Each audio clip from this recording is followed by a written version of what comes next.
नमस्कार भाई, कैसे हो आप सभी। उम्मीद करता हूँ आप लोगों की जो तैयारी है वो शानदार चल रही होगी। नन्ही चींटी जब दाना लेकर चलती है, चढ़ती दीवारों पर 100 बार फिसलती है। मन का विश्वास रगों में साहस भरता है, गिरकर चढ़ना चढ़कर गिरना आखिर ना उसे अखरता है। आखिरकार उसकी मेहनत बर्बाद नहीं होती और मेहनत करने वालों की, पढ़ने वालों की कभी हार नहीं होती मेरे भाई। तो आज की जो वीडियो है, इस वीडियो के माध्यम से मैं आपसे थोड़ी सी बातचीत करने वाला हूँ। जो भी मेरे भाई ऐसे हैं जो हमारे डेली टारगेट सीरीज में जुड़े हुए हैं और डेली के टारगेट को कंप्लीट कर रहे हैं, तो मैं आपसे, आप सभी जानते हैं कि मैं आपको पूरे वीकली का जो टारगेट होता है वो मैं आपको समझाता हूं, मैं आपको बताता हूं और वीडियो के माध्यम से भी मैं आपको बताता हूं। साथ ही साथ मैं आपको डेली के टारगेट भी प्रोवाइड करवाता हूं। आपके जो आपका ग्रुप बना हुआ है टेलीग्राम पर, उस पर मैं आपको डेली के टारगेट भी प्रोवाइड करवाता हूं। और आज के वीडियो में मैं आपको पूरे वीक का प्लान बताने वाला हूं कि जो आपका जो पूरा वीक होने वाला, आगे आने वाला, इनकी मंडे से आपका सैटरडे तक पूरे उस वीक का मैं आपको प्लान बताने वाला हूं। साथ ही साथ एग्जाम के लेकर आपके पास कितना समय आपके पास और बचा हुआ है, इतने बचे हुए समय में आपको कितना सिलेबस अभी आपका बचा हुआ है, कब तक आपका हो जाएगा, एग्जाम डेट के लिए आपका कितना समय है, उस पर भी हम लोग थोड़ी सी बात करने वाले हैं। पहले बात कर लेते हैं आपके डेली के टारगेट के ऊपर कि आपका जो आगे आने वाला एक वीक है, यानी कि पूरे वीक का हम प्लान समझने वाले हैं। आज आपका 30 मार्च है, आज आपका संडे है, कल आपका होने वाला 31 मार्च और 31 मार्च यानी कि मंडे से आपका सैटरडे, पूरे 6 दिन का प्लान मैं आपको बताने वाला हूं। पूरे 6 दिन का प्लान समझिएगा और नोट भी करिएगा। नोट करना बहुत जरूरी होता है और आपको पता चलेगा कि आपका पूरे वीक का क्या प्लान होने वाला है। तो चलिए बात करते हैं। पहला जो सब्जेक्ट होने वाला वो है आपका मैथमेटिक्स। मैथमेटिक्स में हम लोग अभी तक अर्थमेटिक के सारे चैप्टर कंप्लीट कर चुके हैं। सारे चैप्टर अर्थमेटिक के आप कंप्लीट कर चुके हैं। एक चैप्टर आपका बचा हुआ था, तो वो था आपका एवरेज, और एवरेज को भी आप 2 दिन तक कंप्लीट कर चुके हैं हम लोग। और 3 दिन का मैंने आपको टारगेट दिया था, उसका वीडियो लेक्चर भी आपको प्रोवाइड करवाया था। 2 दिन आपके एवरेज के कंप्लीट हो चुके हैं, फ्राइडे और सैटरडे जो आपके पहले निकल चुका है। अब मंडे को आपका इसका तीसरा दिन होने वाला है, तो एवरेज को जो तीसरे दिन यानी कि 31 तारीख को आपका जो टारगेट है वो एवरेज का जो आपका शेष जो लेक्चर बचा हुआ है उसको कंप्लीट करना। तो 31 तारीख का आपका टारगेट आप समझ गए हैं। एवरेज का जो कॉन्सेप्ट है, जो लेक्चर आपका बचा हुआ है, उसको आपको कंप्लीट करना है। और जैसे ही आपका कंप्लीट हो जाएगा तो अगले दिन आपका क्या टारगेट होगा। अगले टॉपिक पर हम नहीं जाते हैं, पहले हम उसी के प्रीवियस ईयर क्वेश्चन सॉल्व करेंगे। तो जो भी आपके एवरेज के प्रीवियस ईयर क्वेश्चन होंगे उनको हम 2 दिन का समय देंगे, 1 अप्रैल और 2 अप्रैल। तो 1 अप्रैल और 2 अप्रैल का आपका टारगेट है प्रीवियस ईयर क्वेश्चन पेपर किसके, एवरेज के। ठीक है मेरे भाई। उसके बाद आपका सारा अर्थमेटिक कंप्लीट हो जाएगा, चाहे वो परसेंटेज हो, प्रॉफिट लॉस हो, डिस्काउंट हो, सीआई, एसआई, एवरेज, इसके अलावा आपका जो भी आपके प्रॉफिट एंड लॉस हो गया, डिस्काउंट हो गया, आपके सारे चैप्टर आपके अर्थमेटिक के कंप्लीट हो चुके हैं। अब हम लोग जा रहे हैं एडवांस के ऊपर। अर्थमेटिक से कितने क्वेश्चन पूछे जाएंगे एनटीपीसी में, तो अर्थमेटिक आपका जो मैथमेटिक्स होता है उसमें आपके 30 क्वेश्चन आपके पूछ जाते हैं। अर्थमेटिक से मान के चलिए कि आपके 25 से 26 क्वेश्चन आपके डायरेक्ट, जितने चैप्टर आप कंप्लीट कर चुके इन्हीं में से पूछे जाने वाले हैं, 25 से 26, 30 में से। अब जो बकाया जो आपके 4 से 5 क्वेश्चन बचे हुए हैं, अब वो आपके स्टार्ट हो रहे हैं एडवांस से। तो एडवांस में सबसे ज्यादा इंपॉर्टेंट जो चैप्टर आपके लिए है वो है आपका नंबर सिस्टम। और नंबर सिस्टम काफी बड़ा टॉपिक है, काफी सारे इसमें आपको पढ़ना होता है। एलसीएम एचसीएफ हो गया, इसी के अंतर्गत हम लोग पढ़ेंगे रिमाइंडर थ्योरम आपका हो गया, आपका डिविजिबिलिटी रूल हो गया, आपके जितने भी चीजें इसमें फैक्टर वगैरह हो गए, गुणनखंड वगैरह, सब कुछ हम नंबर सिस्टम के अंतर्गत पढ़ने वाले हैं। तो बड़ा चैप्टर है। इसके लिए आपको मैं दूंगा 5 दिन का समय। 5 दिन का समय मैं आपको दूंगा नंबर सिस्टम के लिए, और 3 दिन का समय हम लोग देंगे नंबर सिस्टम के प्रीवियस ईयर क्वेश्चन को सॉल्व करने के लिए। तो इसका जो टारगेट है वो लगभग आपको 8 दिन के लिए होने वाला है। तो 1 अप्रैल और 2 अप्रैल तक आप यहां तक हो चुके हैं। उसके बाद 3 अप्रैल और 4 अप्रैल, 3 अप्रैल, 4 अप्रैल और 5 अप्रैल, यानी कि 3 दिन आपके पास बचे हुए हैं। तो वो हम लोग लेक्चर को कंप्लीट करेंगे। लेकिन 5 दिन का टारगेट है, तो ये जो टारगेट होने वाला मैथमेटिक्स का वो आपका अगले वीक पर भी आपका होने वाला है। इस वीक में कंप्लीट नहीं होगा, नेक्स्ट वीक में भी आपका नंबर सिस्टम चलने वाला है। तो नेक्स्ट वीक में पूरे नेक्स्ट वीक आपका नंबर सिस्टम चलेगा, क्योंकि 2 दिन आपका जो बचा जाएगा वो रहेगा। उसके बाद आपके प्रीवियस ईयर क्वेश्चन भी आपके चलने वाले। तो मान के चलिए जो आपका ये वाला वीक है, इसके बाद जो आगे आने वाला जो सप्ताह है, उस पूरे सप्ताह में आपका नंबर सिस्टम चलने वाला है, क्योंकि बड़ा चैप्टर है, इंपोर्टेंट चैप्टर है। 1 से 2 क्वेश्चन आपके यहां से पूछ जाएंगे, क्योंकि इंपोर्टेंट है आपका एडवांस की दृष्टि से। अब बात करते हैं रीजनिंग की। ठीक है, तो रीजनिंग में आपके सारे चैप्टर कंप्लीट हो चुके हैं मेरे भाई। पूरा 100% सिलेबस आपका रीजनिंग का कंप्लीट हो चुका है। फिर क्या बचा है, अब कुछ नहीं बचा है रीजनिंग में, कुछ भी नहीं बचा है रीजनिंग में, पूरा कंप्लीट हो चुका है। सारे चैप्टर आपके जो आपका होता है डेली के टारगेट में, उसमें हम लोगों ने कंप्लीट कर लिए। फिर अब आपको क्या करना है रीजनिंग में, तो अगला जो टारगेट आपके लिए होने वाला, अब आपके सारे कॉन्सेप्ट क्लियर हो चुके हैं, उनकी आप नोट्स बना चुके हैं, वीडियो लेक्चर आप लोग देख रहे हैं। अब आपको मॉक टेस्ट लगाने हैं डेली अब आपको प्रीवियस ईयर क्वेश्चन के मॉक टेस्ट लगाने हैं। इसके जो सेक्शनल मॉक टेस्ट होता है, सेक्शनल मॉक टेस्ट लगाने में आपको मुश्किल से आधा घंटे का समय लगेगा, 30 मिनट का समय लगेगा। 30 क्वेश्चन आप डेली लगाएंगे रीजनिंग के, 30 क्वेश्चन डेली। अब आप रूटीन बना लीजिए, जीवन में अपना बिठा लीजिए कि जब तक एग्जाम नहीं हो जाता एक सेक्शनल मॉक टेस्ट हमें डेली लगाना है, 30 क्वेश्चन हमें डेली लगाना है रीजनिंग के, और 30 मिनट का आपको उसमें समय देना है। ठीक है, जो गलतियां होती हैं उसका एनालिसिस करिए कि क्या गलतियां आपकी हो रही हैं। ठीक है मेरे भाई, और कहां से मॉक टेस्ट लगाना है वो भी मैं आपको बता देता हूं। सबसे बेस्ट प्लेटफॉर्म आप सबके लिए होता है टेक्स्ट बुक का, मॉक टेस्ट के लिए टेक्स्ट बुक का।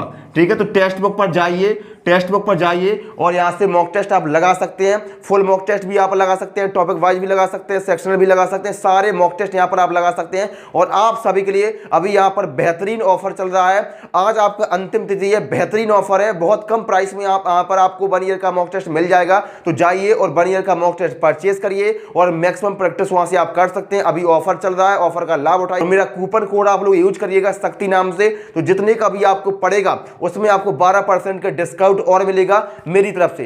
कूपन कोड यूज करने वालों को सभी को मिलेगा। तो जाइए और 1 ईयर का मॉक टेस्ट परचेज करिए।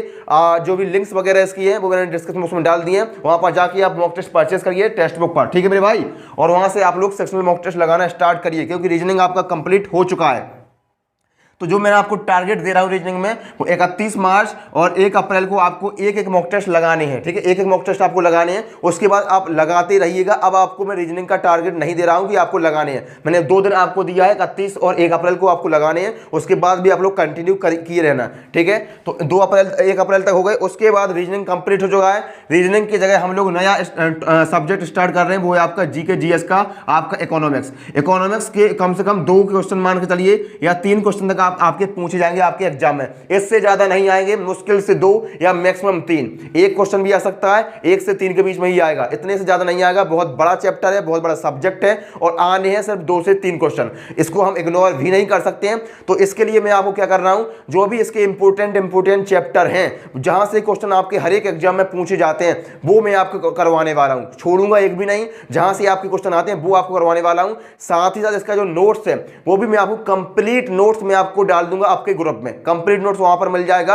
और उस नोट्स में आपके सारे चैप्टर आपके मेंशन किए गए होंगे। आपको सारे चैप्टर पढ़ने तो आप पढ़ सकते हैं, लेकिन मैं यहां पर 1-2 चैप्टर आपके छुड़वा भी सकता हूं, क्योंकि जो इंपोर्टेंट है वही आपको पढ़ना है, क्योंकि 2 से 3 क्वेश्चन आपके पूछ जाते हैं, बहुत बड़ा आपका सिलेबस होने वाला है। तो इंपोर्टेंट हम पढ़ेंगे। तो पहला जो टारगेट आपके लिए होने वाला है, इंपोर्टेंट चैप्टर जो आपके लिए होने वाला है, वो है आपका type of sector and economy, यानी कि अर्थव्यवस्था के कितने प्रकार होती है, अर्थव्यवस्था क्या है, अर्थव्यवस्था पूरा समझेंगे इस चैप्टर में हम कि अर्थव्यवस्था क्या है, कितने प्रकार की होती है, इसके क्षेत्र क्या है। बहुत इंपॉर्टेंट चैप्टर है मेरे भाई, आपका एक क्वेश्चन यहीं से पूछे जाने वाला, 3 क्वेश्चन आपके मैक्सिमम यहां से आएंगे और एक क्वेश्चन आपके इसी चैप्टर से आने वाला है मेरे भाई। लिख के ले लीजिए कि भैया प्राथमिक क्षेत्र क्या होता है, द्वितीयक क्षेत्र क्या होता है, तृतीयक क्षेत्र क्या होता है इसके साथ साथ अर्थव्यवस्था के प्रकार कितने होते हैं, प्रच्छन्न अर्थव्यवस्था क्या होती है, प्रच्छन्न बेरोजगारी क्या होती है, इसमें हम लोग पढ़ेंगे। तो इसको जो मैं आपको समय देने वाला हूं वो आपको 2 दिन का समय दूंगा। ठीक है, 2 दिन का समय में आपको पूरा चैप्टर कंप्लीट हो जाएगा। नोट्स में आपको टेलीग्राम ग्रुप में आपको डाल दूंगा। इसके लिए जो मैं आपको टारगेट देता हूं ना मेरे भाई, मैं आपको ऐसे लिख देता हूं 1/2 2/2। इसका मतलब होता है 2 दिन में आपको पूरा चैप्टर कंप्लीट करना है, और आज आपका पहला दिन है। इसी प्रकार 2/2 का मतलब है कि आपका 2 दिन में आपको चैप्टर कंप्लीट करना है, और आज आपका दूसरा दिन है, यानी कि आज आपको कंप्लीट करना है। तो ये आप समझ रहे होंगे अब तो ठीक है। तो अर्थव्यवस्था के प्रकार आपका होने वाला 2 दिन के लिए, यानी कि आपका जो 2 और 3 अप्रैल को आपका ये चैप्टर चलने वाला है। उसके बाद आपको बाद 2 दिन का समय और बचेगा, तो अगला चैप्टर हम लोग स्टार्ट करेंगे। ये भी बहुत इंपॉर्टेंट है, मुद्रा और बैंकिंग। बहुत बड़ा चैप्टर है, बहुत इंपॉर्टेंट चैप्टर है, मुद्रा और बैंकिंग, यानी कि आपकी मनी क्या होती है, बैंकिंग क्या होती है। इसमें हम रिजर्व बैंक के बारे में भी पढ़ेंगे, सब कुछ इसमें पढ़ेंगे। बहुत बड़ा चैप्टर है हमारे भाई। बैंक से संबंधित जो भी इसके टॉपिक होते हैं वो सारे सब टॉपिक इस चैप्टर के अंतर्गत हम लोग कवर कर रहे होंगे। ठीक है, तो इसमें हम 5 दिन का समय देंगे, 5 दिन। और अगर आपने इस चैप्टर को कंप्लीट कर लिया और इसको कंप्लीट कर लिया, तो आपका जो अर्थव्यवस्था के क्वेश्चन है, इकोनॉमिक्स के जो क्वेश्चन है, वो आपके मैक्सिमम इन्हीं 2 चैप्टर से मिलने वाले हैं। तो ये जो चैप्टर होगा वो 5 दिन का समय मांगेगा, और ये चैप्टर आपका अगले वीक तक आपका चलने वाला है, क्योंकि 2 दिन का ही समय है। उसके बाद संडे आ जाएगा, तो उसके बाद भी आपका चलने वाला। ठीक है, यहाँ पर आपका 4 अप्रैल और 5 अप्रैल को चलेगा। उसके बाद आपका संडे का ऑफ रहेगा, उसके बाद संडे से फिर मंडे से फिर आपका ये चैप्टर आपका चलने वाला है इसमें। अब बात करते हैं ज्योग्राफी की, आपके भूगोल की। तो भूगोल में मेरे भाई अभी मैंने आपको अगला जो चैप्टर दिया था, आपका लास्ट जो चैप्टर था वो था आपका मिनरल्स यानी कि खनिज।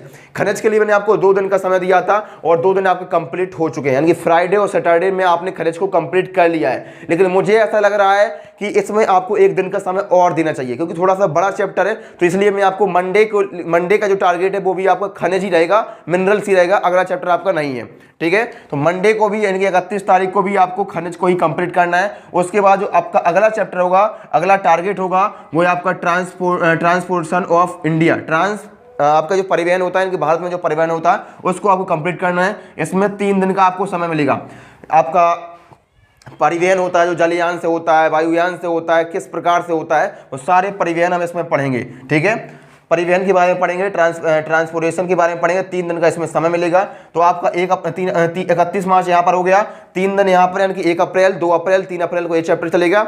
उसके बाद 4 और 5 अप्रैल को आपका इंपोर्टेंट चैप्टर है जनगणना। जनगणना यानी कि सेंसस। जनगणना के बारे में हम लोग समझेंगे कि भैया जनसंख्या क्या होती है, जनसंख्या घनत्व क्या होता है, जन्म दर क्या होती है, मृत्यु दर क्या होती है, 2011 के जो आंकड़े हैं जनगणना के उसके बारे में पढ़ेंगे, ठीक है। लिंगानुपात क्या होता है, कहां पर किस प्रकार का लिंगानुपात अभी चल रहा है। तो पूरा जनगणना का जो चैप्टर है, इंपोर्टेंट चैप्टर है, इसको हम 2 दिन का समय देंगे, यानी कि 4 अप्रैल और 5 अप्रैल को आपका जनगणना का चैप्टर चलेगा ज्योग्राफी में, ठीक है मेरे भाई। उम्मीद करता हूं आप सभी लोग समझ पा रहे हो जो भी मैं आपको कह रहा हूं। इसके बाद अगला जो आपका टारगेट है पॉलिटी का है, उसमें हम लोग कहां पर पहुंच चुके हैं। इसमें हमने डीपीएसपी हम लोग कंप्लीट कर चुके हैं, राज्य के नीति निर्देशक तत्व जो होते हैं वो हम लोग कंप्लीट कर चुके हैं। अगला जो टारगेट आपके लिए होने वाला है वो है आपका राष्ट्रपति। इसमें हम लोग राष्ट्रपति पढ़ेंगे। इसमें 2 दिन का समय आपको मैं दूंगा।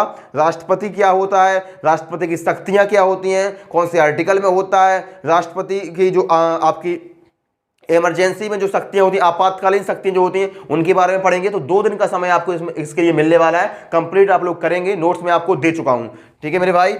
तो राष्ट्रपति हो गया 31 मार्च और 1 अप्रैल को। उसके बाद अगला जो टारगेट है वो है आपको उपराष्ट्रपति, वाइस प्रेसिडेंट, 1 दिन का समय, छोटा सा टॉपिक है। उसके बाद अगला जो टॉपिक है वो है संसद, 1 दिन का समय, छोटा सा टॉपिक है। उसके बाद है आपका कैग यानी कि जो आपका नियंत्रक और आपका महालेखा परीक्षक होता है, उसके बारे में पढ़ेंगे। छोटे छोटे से टॉपिक है मेरे भाई, यानी कि इसमें आधे घंटे 1 घंटे के टॉपिक है। मैं आपको 1 दिन का यहाँ पर समय दे रहा हूँ, तो 1 दिन में आप 1 घंटे आराम से निकालेंगे इस टॉपिक के लिए और आप कंप्लीट कर लेंगे। क्योंकि नोट्स आपको बनाना नहीं है, वीडियो आपको देखना नहीं है, नोट्स में आपको दे चुका हूँ, उन्हीं नोट्स से आपको पढ़ना है बस, ठीक है। तो संसद आपका हो जाएगा, उसके बाद कैग आपका हो जाएगा। उसके बाद पढ़ेंगे आप प्रधानमंत्री और मंत्रिपरिषद। प्रधानमंत्री और मंत्रिपरिषद, इसको भी 1 दिन में आप कंप्लीट करेंगे। छोटे छोटे से आर्टिकल वगैरह होते हैं, प्रधानमंत्री कौन से आर्टिकल में आता है, क्या इसके पावर्स होते हैं, मंत्रिपरिषद क्या होती है, इसके बारे में हम लोग पढ़ लेंगे, ठीक है। तो इतना आपका टारगेट होने वाला पूरे वीक का पॉलिटी का।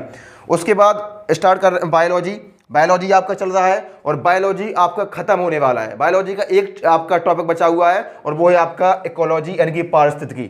सारा बायोलॉजी हम लोग कंप्लीट कर चुके हैं। एक आपका चैप्टर है बचा हुआ है पारिस्थितिकी, इसमें हम 2 दिन का समय देंगे, क्योंकि आपका एक आध क्वेश्चन आ सकता है आपसे। तो 2 दिन का समय इसके लिए मिलने वाला है, यानी कि 31 मार्च और 1 अप्रैल को आपका टॉपिक कंप्लीट हो जाएगा इकोलॉजी का।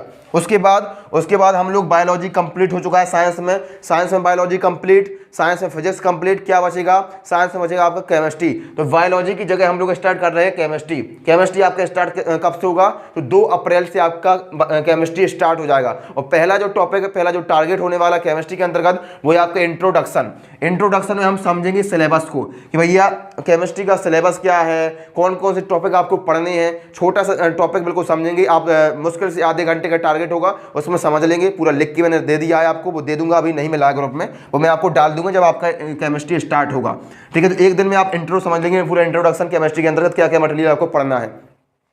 उसके बाद अगर जो 2 अप्रैल को आपको ये टारगेट हो गया, उसके बाद 3 अप्रैल को क्या होगा, तो 3 अप्रैल को करेंगे हम पदार्थ यानी कि मैटर्स का स्टार्ट। पहला जो आपका टॉपिक होने वाला है केमिस्ट्री के अंतर्गत वो है आपका पदार्थ मैटर। 1 दिन का समय इसके लिए मैं दूंगा। उसके बाद 3 अप्रैल खत्म और 4 और 5 अप्रैल को अगला टॉपिक स्टार्ट करेंगे, वो है आपका मिश्रण और विलयन यानी कि मिक्सचर और सॉल्यूशन। 2 दिन का इसमें हम समय देंगे। मिश्रण क्या होता है, समांगी मिश्रण क्या है, विषमांगी मिश्रण क्या है, सॉल्यूशन क्या होता है, ठीक है, कोलाइडी विलयन क्या होता है, सब कुछ इसमें हम पढ़ेंगे, सब कुछ, ठीक है। तो 2 दिन का समय इसमें आपको मिलेगा। जो भी मिश्रण और विलयन से संबंधित टॉपिक है वो आपका 4 और 5 अप्रैल को खत्म हो जाएगा। तो ये टारगेट होने वाले हैं आप सभी के, आप समझ चुके होंगे। मैथ्स में मैंने बता दिया है, रीजनिंग का बता दिया, ज्योग्राफी, पॉलिटी, आपका बायोलॉजी खत्म, फिर केमिस्ट्री, यहाँ पर आपका रीजनिंग खत्म, उसके बाद इकोनॉमिक्स। ठीक है भाई, समझ चुके हैं। अब बात कर लेते हैं भैया एग्जाम डेट के बारे में, कितना आपके पास अभी समय बचा हुआ है। तो मैं आपको बहुत बार बता चुका हूं, पहले जो आपका चल रहा था वो भी मैंने आपको बताया था कि भाई अप्रैल के लास्ट में आपका एग्जाम हो जाएगा, लेकिन अप्रैल के लास्ट में एग्जाम होने की संभावना बिल्कुल 0% है, 1% नहीं है, ना के बराबर है। क्यों नहीं है? क्योंकि आपके दूसरे एग्जाम होने हैं, आप सभी जानते हैं। आपका पैरामेडिकल का भी एग्जाम आपका लगा हुआ है 28 से 31 अप्रैल के बीच में आपका, तो वहाँ पर आपका एनटीपीसी का एग्जाम होना बिल्कुल भी संभावना नहीं है। और जब भी आपका एनटीपीसी का एग्जाम होगा उससे कम से कम 40 दिन पहले, कम से कम 40 दिन पहले आपको रेलवे खुद बता देगा भैया 40 दिन के बाद आपका रेलवे एनटीपीसी का एग्जाम होने वाला है। तो अभी तक रेलवे ने कोई भी नोटिस नहीं निकाला है, तो 40 दिन का समय तो आपके पास वैसे ही वैसे है। लेकिन मैं आपको बता रहा हूँ कि अप्रैल में एग्जाम नहीं होगा, मई में भी आपका एग्जाम होने की संभावना बहुत कम है। काफ़ी लोग बता रहे हैं कि मई के लास्ट में एग्जाम हो सकता है, तो मई के लास्ट में होने की संभावना है, लेकिन जून के प्रथम सप्ताह में आपका एग्जाम 100% स्टार्ट हो जाएगा। तो आप मई को टारगेट करिए कि मई के लास्ट में आपका एग्जाम है, लेकिन मई में एग्जाम नहीं होगा तो आपको थोड़ा सा समय और मिल जाएगा। तो आपके पास काफ़ी समय है, लगभग आपके पास मान के चलिए तो 60 दिन का समय अभी आपके पास बचा हुआ है। आपके एग्जाम में 60 दिन का समय आपके पास अभी से है, और आपका सिलेबस भी कंप्लीट हो चुका है। छोटे मोटे टॉपिक आपके बचे हुए हैं, वो आपके बहुत जल्द खत्म हो जाएंगे। उसके बाद हम लोग रिवीजन करेंगे, प्रैक्टिस करेंगे, मॉक टेस्ट लगाएंगे, दबा के मॉक टेस्ट लगाएंगे। तो मॉक टेस्ट के लिए मैंने बता दिया कि अभी आपके पास ऑफर चल रहे हैं, उसका लाभ आप उठाइए और एंजॉय करिए। और मैंने टारगेट भी आपको बता दिया है। वीडियो पसंद आए तो वीडियो को लाइक कर देना, चैनल पर पहली बार आए चैनल को सब्सक्राइब कर लो। मिलते हैं अगली वीडियो में, तब तक आपका बहुत बहुत धन्यवाद। Thank you so much.